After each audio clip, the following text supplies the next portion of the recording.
एक बार किशोरी जी ठाकुर जी से बोली हम बंसी बजाएंगे। जो बोले आप बंसी मत बजाओ। बोले क्यों? बोले बजेगी नहीं आप। किशोरी जी बोली अच्छा हमसे नहीं बजेगी। ललता विशाखा तुरंत आ गई, ये पहले आ जाए लड़वे लाल जी थे। का कही तुमने?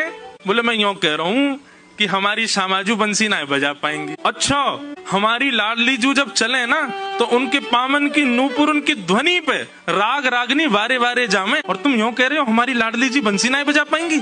चलो जल्दी अपनी बंसी दो, हमारी किशोरी जी बजाएंगी। अरे मैं कोई किशोरी जी पे संशय ना कर रहा हूँ, किशोरी जी पे कोई आक्षेप ना कर रहा हूँ, वो साक्षात संगीत स्वरूपा है, पर मेरी बंसी जे ना बजा पाएंगी। ललता जी बोली आज तो यही बंसी बजेगी, अब ही बजेगी और तुम्हारे सामने ही बजेगी, लाओ दो। ठाकुर जी बोले ना माननी बात, लो दे दो। हे लाडली जू आज दिखा दो यार, जो बहुत अपने आप को कुछ समझे बंसी बजावे और यूं सोचे कि या के आगे कोई ना, आज आप बजाए दो, नेक दिखाए दो, अपना स्वर लगाए दो, यही को मूर्छित कर दी हूँ बंसी बजाए के। ठाकुर जी खड़े, हाँ श्री जी बजाओ। हमारा तो सौभाग्य कि हमारी बंसी आपकी सेवा में, पर मैं फिर कह रहा हूँ जी बजेगी नहीं। किशोरी जी ने अपने अधर पर वेणु धारण करके अपनी कोमल उंगलियों से छिद्रों को आच्छादित किया और जैसे ही प्राण पिरोए बस हवा ही हवा निकले, स्वर नहीं निकले। ललता विशाखा कह रही है अरे जल पिला गलो सूख गो, श्यामाजू को जल पिलाए दियो लेकिन बंसी नए बजे। ठाकुर जी मंद मंद मुस्कुरा रहे, अब मैं कह रहा हूँ नए बजेगी मुंह वापस कर दो।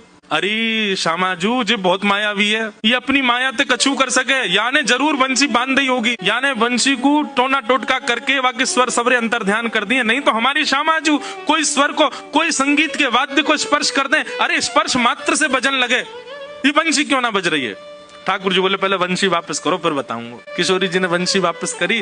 ठाकुर जी बोले अच्छा एक बात बताओ, आप वंशी को वादन करते समय मन में कौन को चिंतन कर रही?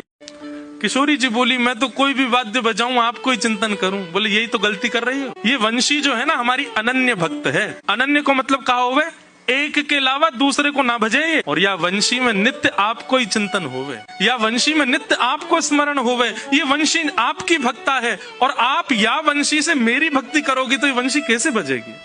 हे श्यामाजू आप नेत्र बंद करके अपनो ही चिंतन करो, मतलब अपने स्वरूप को ध्यान करो। जब आप अपनो ध्यान करोगी तब ये वंशी बजेगी, क्योंकि या वंशी में तो नित्य आपको ही गायन किया जाए। किशोरी जी ने अधर पर वंशी रख के जैसे स्वयं को स्मरण किया, अपने रूप नक, अपने रूप नेत्र आदि को स्मरण किया, अपनो ही स्मरण करके जैसे वंशी अधर पर धरी, बिना फूंक के वंशी बजन लगी। किशोरी जी के नेत्र सजल है गए। आपकी या अनन्य प्रेम पे ही तो मेरा मन करे कि मैं वारी वारी जाऊं।